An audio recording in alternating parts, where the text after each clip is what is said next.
ధనుష్ టంకారం చేస్తాడే ఆ శబ్దం వినేటువంటి రోజు ఎంతో దూరం లేదు, అతి దగ్గరలో ఉంది.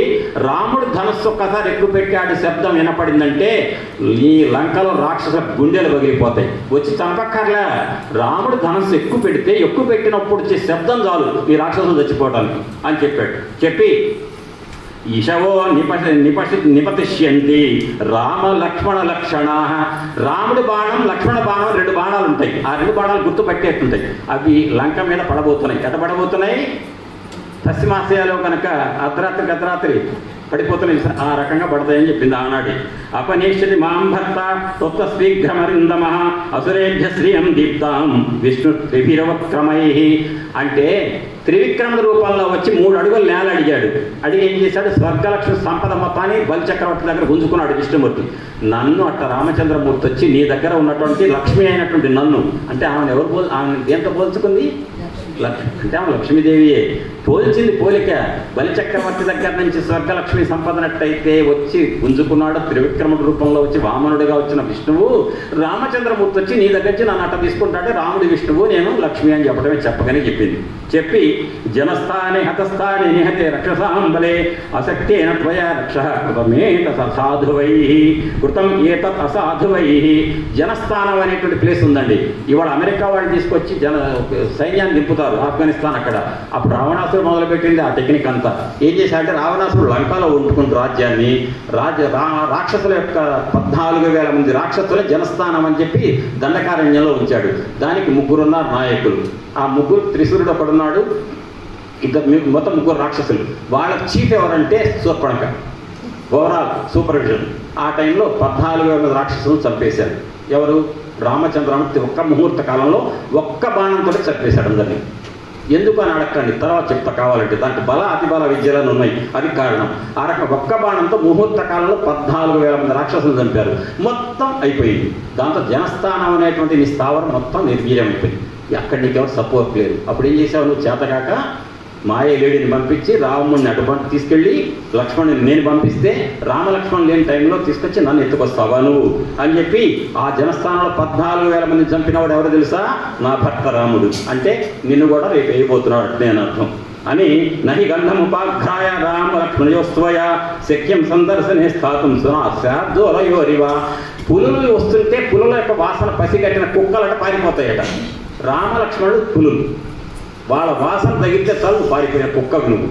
ఆమె వాల్మీకి మహర్షి చెప్పింది కుక్కవి, రామలక్ష్మణులు పులులు. పులుల వాసనకి దంచి కుక్కలు పారిపోయినట్టుగా రామలక్ష్మణుల వాసన చూసి భయపడి పారిపోతూ నక్కి దొంగలాగా ఉంటే వాళ్ళిద్దరు దూరం వెళితే నేను ఒక్కదాన్ని పంచబట్టులో ఉంటే నన్ను పట్టు దొంగతనంగా ఎత్తుకొచ్చావు.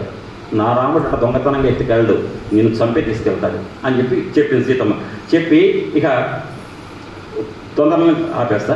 క్షిప్రం తవ సవనాథో మే రామ సౌమిత్రినా సహ తోయం అల్పమివాదిత్య ప్రాణానాదస్యతే శరై. సూర్యభగవానుడు తన సూర్యకిరణాలతో చిన్న నీటి మడుగునట్టయితే తన వేడితో సూర్యకిరణాలతో మడుగుని ఎండగడతాడో నీ ప్రాణాన్ని అట్ట గుంజుతాడు నా రాముడు అని చెప్పి పోలిక చూశారు కదా. సూర్యభగవానుడు వేడి తాప కిరణాలతోటి చిన్న నీటి మడుగుని ఎట్టయితే ఎండగడతాడో ఎండాకాలం, అట్లా నీకు నీ ఒంట్లో ఉన్న ప్రాణాన్ని నా రామలక్ష్మణులు నా భర్త నా మరిదిద్దరు వచ్చి ఒక్కసారి బాణం వేస్తే నీ ప్రాణాన్ని అట్లా పీల్చి పడేస్తాను అని. గిరిం కుబీరస్య గతోవధాన సభాం గతో వరుణస్య రాజ్ఞ సంశయం దాశరథోర్ణ మోక్షసే మహాద్రుమఃకాల హతోసేనరివా అని. నువ్వు కుబేరుడు యొక్క కొండ అల్కాపూర్లో దాక్కుంటా అనుకుంటున్నావేమో, నేనెవరు కాపాడలేరు. వరుడు యొక్క సభలు దాక్కుంటావేమో, నేనెవరు కాపాడలేరు. నువ్వు ఏమైనా గుర్తు పెట్టుకో, రామచంద్రమూర్తి బాణం వేస్తే నువ్వు బ్రతకలేవు అని చెప్పి అప్పుడు రావణాసురుడు అన్నటువంటి 2 మాటలు చెప్పేసి మంచి మాటలతో ఆపాలి. ఎప్పుడు కూడా రామాయణాన్ని సుందరకాండ యథా సాంత్వయితా వస స్త్రీయం తథా తథా యథా యథా ప్రియం భక్త పరిభూత తథా తథా. ఆడవాళ్ళకి అలసి ఎక్కువైపోయింది. మగవాళ్ళు ఆడవాళ్ళని బ్రతిమలాడుతుంటే నెత్తెక్కి కూర్చుంటారు. నిన్ను బతిమలాడి బుజ్జగించాలని చూస్తే నువ్వు నెత్తెక్కుతున్నావా, నీ సంగతి చూస్తా అంటే ఆడవాళ్ళకి మగవాళ్ళు లోపు అవుతున్నారు. అందుకనే నిన్ను ఎట్లా అనాలో అట్లా ఏ రకంగా నీతో ప్రవర్తించో అట్లా చేసి ఏ తస్మాత్ కారణత్వం ఘాతయామి వరానని వధార్హం అవమానార్హం మిథ్య ప్రవ్రజితేరతాం అని పరుషానీవ వాక్యాన్ని యాని అని బ్రవీషియమాం తేషు తేషు వధోయుక్త తవ మైథిలి దారుణ సీత, నువ్వు నన్ను అవమానపరుస్తున్నావు, కానీ అవమానపరచవలసినటువంటిది ఎవరు? నువ్వు అవమానానికి గురి కావాల్సిందని నువ్వు చంపబడాలి. నేను ఎందుకు చంపటో తెలుసా? నీ మీద జాలితోటి ప్రేమ పుట్టింది, అంతకంటే ఏం లేదు. ఈయనకట జాలి పుట్టిందట, జాలితో ప్రేమ వచ్చి ఆమెం అంటలేదట అని నువ్వు అనేటువంటి ప్రతి మాటకి ఒకసారి చంపాలట. ఏమండి, ఒకసారి మనిషిని ఎన్నిసార్లు చంపుతారండి? ఈయన అంటున్నాడు తేషు అంటున్నాడు, ప్రతి మాటకు ఒకసారి చంపాలని అంటున్నాడు రావణాసుడు అని. ఊర్ధ్వం దోభ్యాం తు మాసాభ్యాం భక్తారం మామనుచ్ఛితిం మమత్వం ప్రాతసారార్థం ఆరభంతే మహానసే దో మాసౌ రక్షితవ్యో మే యోధి సోమయా కృత తతస్యమారోహ మమత్వం వరవర్ణిని. నీకు 2 నెలలు టైం ఇస్తున్నా, 60 రోజులు. 60 రోజులు నీ ఇష్టం, స్వేచ్ఛ. పొద్దునే వచ్చి అడుగుతా, భార్య అవుతావా కావా, నీ ఇష్టం, ఒప్పుకోపో. 61వ రోజు మాత్రం ఇక అడగటాలు లేవు, నువ్వు నా భార్యగా వచ్చి నా సేవ మీదకి రావాలి అన్నాడు అని. ఆయన 60వ రాత్రి చూస్తా 60 రాత్రులు అయిపోతాయి. 61వ రోజు పొద్దున పూట ఆగానిక నిన్ను నా వంటశాలకు పంపిస్తా. దేనికి? పొద్దున పూట పలహారంలోకి నీ శరీరాన్ని ముక్కలను వాడటానికి. అంటే పొద్దున్నే ఇస్తాట, సూర్యోదయానికి ఇస్తాట 61వ రోజు, మధ్యాహ్నం దాకా ఆగటట. ఎందుకంటే సీతమ్మ 10 నెలలు అన్నంలాగా చిక్కి ఉంది కదా, చిక్కిపోయినటువంటి ఆ శరీరంలో మాంసం ఎక్కువ లేదు కదా, మధ్యాహ్నానికి పనికి రాత పొద్దున పూట పలహారానికి ఇస్తాట. ఆ మాట పొద్దున ప్రాతరాసార్థం ఊర్ధ్వం ద్వాభ్యం మమత్వం ప్రాతరాసార్థం ఆరభంతే మహానసే అని చాలా మాటలు మాట్లాడి ఓకే. ఇమేతే నయనే కురిరే వీరే కృష్ణపింగళే క్షితో న పతితే తస్మాత్ మావనార్య నిరీక్షిత అని. తస్య ధర్మాత్మన పత్నీం సృషా దశరథస్య చ కథం వ్యాహరతో మాంతే నా జిహ్వా పాపసీర్యతే. రామచంద్రుడి ధర్మాత్ముడి భార్య నేను, దశరథ మహారాజు కోడలు. నన్ను అడ్డదిడ్డంగా మాట్లాడేవి, నోటికొచ్చిన మాటలు మాట్లాడినందుకు నీ నాలుక ఎందుకు చిరుకుపోలా? నన్ను చూసి అవి దుష్టపు చూపులు, నీ కళ్ళెందుకు రాని పడలేదు అని చెప్పి అప్పుడు అంటుందండి ఒక మాట, దీంతో ఆపేద్దాం.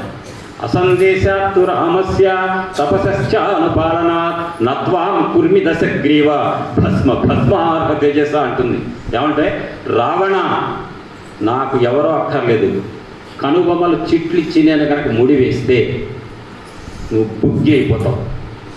ఎందుకు కనుబొమ్మలు చిట్లెత్తి ముడి వేయటంలే, నేను ఆగ్రహించటం లేదనుకున్నావు.